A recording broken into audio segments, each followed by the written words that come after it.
Hello friends, welcome to Kavithasamayalarai. இன்றைக்கி நம்ம பார்க்க போகிற ஸ்பெஷல் ரெசிபி நல்ல ஒரு சுவையான பருப்பு குழம்பு. நல்ல ஒரு கிராமத்து ஸ்டைல் பருப்பு குழம்பு ரெசிபி. சிம்பிள் அண்ட் ஈஸியாக இருக்கும், ரொம்ப நல்ல சுவையாக இருக்குங்க. இங்கே கொங்கு நாட்டு சமையலில் இந்த பருப்பு கடையல் குழம்பெல்லாம் ரொம்ப ஃபேமஸ்ஸு. இங்கே கோயம்புத்தூர் சைடு பருப்பு குழம்பு தாளிக்கிறது கொஞ்சம் டிஃப்ரெண்ட்டாக இருக்கும். அது நல்ல ஒரு ஸ்பெஷல் ஃப்ளேவர் அண்ட் டேஸ்ட்டு கொடுக்கும். நீங்கள் ட்ரை பண்ணி பாருங்கள். இப்போ அருமையான இந்த பருப்பு குழம்பு ரெசிபி பார்க்கலாங்க. நல்ல சுட சுட சாதத்தோட பருப்பு குழம்பு சேர்த்து நல்ல ஒரு காரசாரமான வறுவலோ கறியோ வச்சு சாப்பிடும்போது ரொம்ப நல்லா இருக்குங்க. நீங்கள் மிஸ் பண்ணாமல் ட்ரை பண்ணி பாருங்கள். பேச்சுலர்ஸ்க்கும் புதுசாக சமைக்க பழகிறவங்களுக்கெல்லாம் இந்த குழம்பு ரெசிபி ரொம்ப ஒரு ஈஸி அண்ட் சிம்பிளாக இருக்கும். நல்லா திருப்தியாகவும் சாப்பிடலாம் இந்த மாதிரி குழம்பு வச்சா. வாங்க ரெசிபி எப்படின்னு பார்த்துடலாம். இங்கே ஒரு சின்ன கப்பளவுக்கு துவரம் பருப்பு எடுத்துருக்கிறேன்.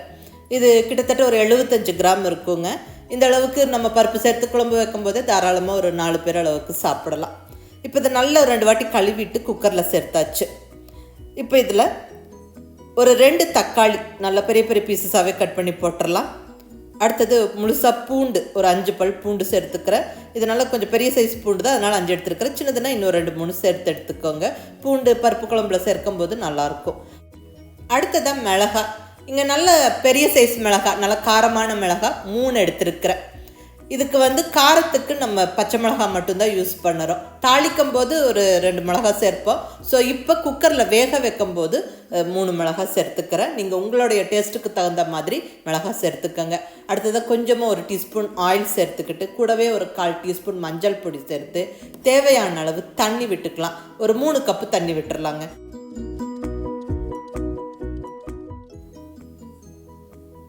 தண்ணி சேர்த்தாச்சுங்க. இப்போ ஸ்டவ்வில் வச்சு விட்டுடலாம். குக்கர் லிட்டு போட்டு விட்டு வெயிட் வச்சு விட்டு ஒரு 3 விசிலுக்கு குக் பண்ணி எடுத்துடலாம். ஸ்டவ் ஹை ஃப்ளேம்லேயே இருக்கட்டும். நல்லா 3 விசில் ஸ்டீம் ப்ரெஷர்லாம் போனதுக்கப்புறம் இப்போ ஓப்பன் பண்ணுறேன். பாருங்கள், பருப்பு நல்லா வெந்துருச்சு, நல்லா மலர்ந்து வெந்துருச்சு பாருங்கள். இனி இதில் தாளிப்பு சேர்த்து நம்ம கடைஞ்சி விட்டுடலாம். இப்போ தாளிப்புக்கு தேவையான பொருட்கள் எல்லாம் எடுத்துருக்குறேங்க. அது என்னென்னு பார்த்துடலாம். இங்கே தேங்காய் எண்ணெய் 2 ஸ்பூன் எடுத்துருக்கிறேன். Coconut oil. இந்த பர்டிகுலர்லி இந்த துவரம் பருப்பு கடையில் தேங்காய் விட்டு தாளிக்கும் போது ரொம்ப நல்ல ஒரு டேஸ்ட்டாகவும் ஃப்ளேவர்ஃபுல்லாக இருக்கும். அதை நீங்கள் ட்ரை பண்ணி பாருங்கள். எந்த எண்ணெயிலையும் தாளிக்கலாம், பட் தேங்காய் ஒரு ஸ்பெஷல் டேஸ்ட்டு கொடுக்கும். அதை தாளித்து பாருங்கள், உங்களுக்கே தெரியும்.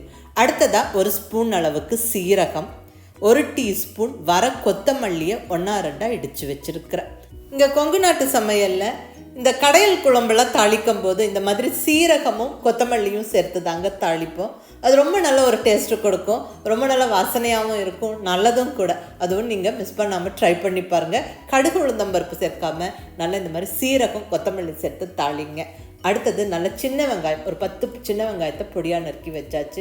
கூடவே 2 கொத்து ஃப்ரெஷ்ஷான கருவேப்பிலை, 2 பச்சை மிளகாய் தாளிப்புக்காக. ஏற்கனவே நம்ம பருப்பு வேக வைக்கும் போது 3 பச்சை மிளகாய் சேர்த்துருக்குறோம். இங்கே பொடியாக நறுக்கி 2 பச்சை மிளகாய் தாளிப்பில் சேர்த்துக்கலாம். கூடவே நல்ல பொடியாக நறுக்கணும் கொத்தமல்லியில். அவ்வளோதாங்க. இப்போ பருப்பு தாளித்து கடைஞ்சிடலாம். இங்கே ஸ்டவ்வில் பாத்திரம் வச்சாச்சு. பாத்திரம் சூடானதுக்கப்புறம் 2 ஸ்பூன் தேங்காய் எண்ணெய் சேர்த்தாச்சு. 1 டீஸ்பூன் சீரகம், 1 டீஸ்பூன் வர கொத்தமல்லி 1-2 இடித்து சேர்த்துக்கங்க. ஸோ வாயில் கடிப்படும் போது நல்லாயிருக்கும். கூடவே ஃப்ரெஷ்ஷான கருவேப்பிலை 2 கொத்து, பொடியாக நறுக்கின 2 பச்சை மிளகாவும் சேர்த்தாச்சு. இது கூட நல்ல ஒரு 10-15 சின்ன வெங்காயத்தை கட் பண்ணி சேர்த்தாச்சுங்க. சின்ன வெங்காயம் சேர்க்கும்போது இந்த குழம்பு ரொம்ப நல்லா டேஸ்ட்டாக இருக்குங்க. முடிஞ்ச வரைக்கும் சின்ன வெங்காயம் சேர்த்து இந்த குழம்பு செஞ்சு பாருங்கள். அப்படி இல்லைன்னா பெரிய வெங்காயம் சேர்த்துக்கலாம், ஒன்றும் பிரச்சனை இல்லை. அடுத்ததாக 1 சிட்டிகை பெருங்காயப்பொடி. இந்த பூண்டு பெருங்காயப்பொடியெல்லாம் இந்த துவரம் பருப்பு கடையல் குழம்புக்கு ஒரு முக்கியமான இன்க்ரீடியண்ட்டுங்க. நல்ல டேஸ்ட்டும் கொடுக்கும். அதே சமயம் இந்த கேஸ்ட்ரிக் ட்ரபிளெல்லாம் வராமல் இருக்கிறதுக்கு ஒரு நல்ல ஒரு மருந்தாகவும் இருக்கும். ஸோ இந்த துவரம் பருப்பு கடையிலெல்லாம் செய்யும்போது முக்கியமாக பூண்டு இந்த பெருங்காயப்பொடியெல்லாம் சேர்த்துக்கங்க. இப்போ நல்லா வதக்கியாச்சுங்க. இப்போ நம்ம வேக வச்சு ரெடியாக வச்சுருக்கிற பருப்பு சேர்த்து விட்டுறலாம். இப்போ தேவையான அளவு உப்பு சேர்த்துடலாம். கூடவே கொத்தமல்லி இலையும் போட்டு விட்டுறலாம். நல்ல பொடியாக நறுக்கின கொத்தமல்லி இலை ஒரு கைப்பிடி போட்டு விட்டு நல்லா கலந்து விட்டுறலாங்க.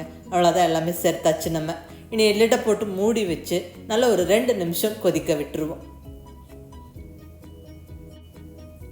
பாருங்கள், நல்லா பருப்பு நல்லா கொதிச்சிருச்சு. இப்போ நம்ம ஸ்டவ் ஆஃப் பண்ணி விட்டுறலாம். பாருங்கள், எல்லாம் நல்லா ஒன்று சேர்ந்து வெந்துருச்சு. நல்லா அந்த தேங்காய் எண்ணெயில் தாளிச்சங்காட்டிக்கு நல்ல கமகமான வாசனையோட சூப்பராக இருக்குது. நான் மேலால் இருக்கிற தண்ணியை கொஞ்சம் வடித்து வச்சுட்டு மத்து வச்சு கடைஞ்சிக்கிறேன். அப்போ தான் நல்லா கடைப்படும்.